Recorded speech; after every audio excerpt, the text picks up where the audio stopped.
And the point that you just made is that most of those games, those kind of independent experimental games, are funded by people volunteering their time. Volunteering their time. A lot of them are by smaller shops who've actually managed to survive doing like little adventure games for years, selling off their own websites and stuff. So they may have some some capital, some working capital, but the budgets are still vastly smaller than that. Frank, were you taking issue a little bit with the way Greg was defining his audience? I'm happy that someone is finally going to make games for the underserved 18 to 25-year-old male market. No. Our target market is 25 to 45-year-old. And in many cases, what we consider lapsed gamers, people who just don't find the kinds of games they're interested in on the shelves anymore. Let me ask. Rapid adventure. You don't find it at GameStop. I want to talk a little bit about culture just before we open it up for a final set of questions. And let me just ask this one question to each of you, which is that, look, we're here in New York City. We know it's a very scrappy, sort of different kind of game development community here. We don't have a lot of large studios. There are a couple publishers, but considering that it's a city of this size compared to other American cities or European cities, it's a relatively small game development community. And I want to ask each of you, or those of you that want to answer, do you feel like there's something special or interesting that New York City has to offer games? Do you feel like that there's something significant, or is it just, hey, we happen to be here and making games? Or is there something culturally about living and being in New York City that we as a group, all of us here, have something to offer the culture of gaming? Well, let's face it, New York City, man, is a creative mecca of the world. I mean, it's so much creativity comes out of here, and they all have to leave. And you mean in a sense, case of games? Yeah, so like most of the post-production is still big here, and there's a lot of music industry is still big here. But if you're in games, you leave. I mean, and that's been that's what I definitely wanted to help change. And I'm glad that these people here too. And the thing is, I think for once we finally have gravity people come back. We've got a lot of people that left New York that came back to Chaos, or came to Chaos because they left New York. They went somewhere else. And also, if you go anywhere else in the world, I mean, Australia, Europe, they all want to come to New York because it's an exciting place to be, and it's probably one of the best, one of the most exciting places even in the U.S. as far as diversity and what you can do here. And that's how we got a lot of talent at Chaos, because they wanted to come to New York. There's just nothing around, and I hope we can grow that bigger.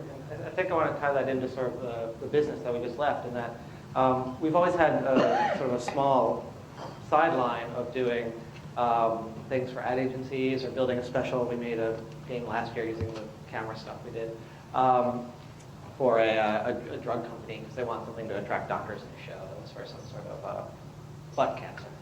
It was that's what we called it. What did you just call it, Greg?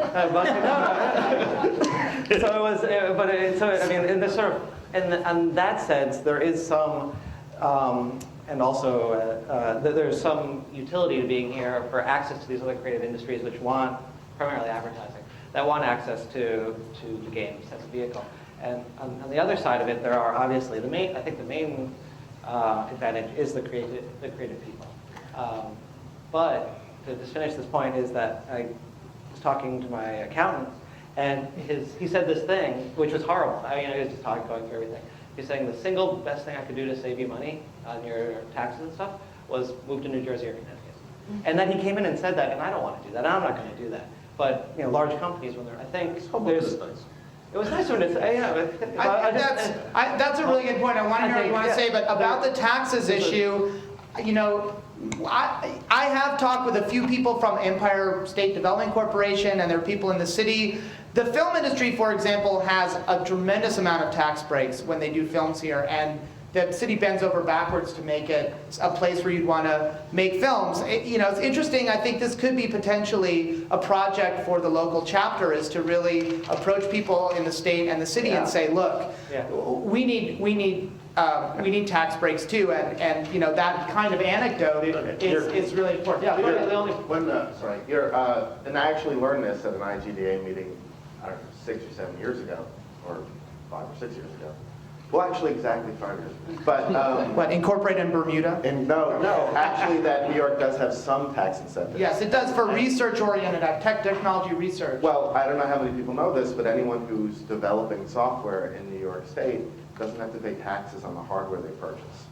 So if you buy a computer and you're running a company that does software development, you don't have to pay taxes. Also, it's true that you, at in developing software, you can consider a certain portion of your activities research, and there is innovation research tax breaks as well. You should talk to your accountant. I wanted to answer your question, though, about whether New York brings something to the games industry. Yes, please. And I think New York... Other than taxes. New York brings one thing that the games industry desperately needs at this point. What the games industry is stuck in is this kind of deratiociny, least common denominator rut with, big explosions and big boos. And what the games industry really needs is a strong injection of intellectual pretension. Right. We need to have games that are designed to be sublime products of the human soul. We need to have games that aspire to the status of art. So that's what we do. And, maybe we should be talking with the French, right? Because, they have... Or perhaps talking in French. Yes. That was a fantastic. Right.